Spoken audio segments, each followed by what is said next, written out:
Beredar alun, pasangan selebritis Raffi Ahmad dan Nagita Slavina ternyata memiliki chat pribadi.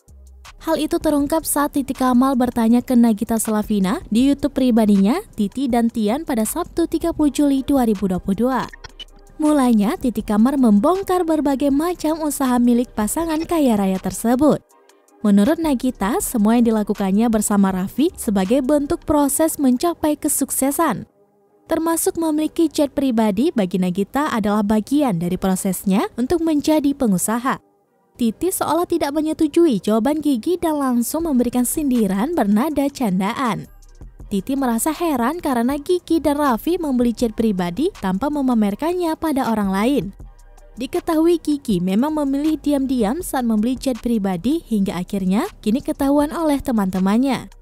Dijelaskan Gigi, dirinya membeli jet pribadi bukan digunakan untuk keperluan pribadi. Apalagi menurutnya ukuran jet tersebut cukup kecil, hanya menampung 7 penumpang saja. Diakui oleh wanita yang baru saja menjabat sebagai CEO ST Indonesia ini pun belum pernah menaiki jet pribadi yang ia beli. Disampaikan Gigi, jet pribadi tersebut diperuntukkan untuk tujuan bisnis dan investasi. Alih-alih untuk keperluan pribadi, jet pribadi Nagita dan Raffi ternyata disewakan kepada orang lain.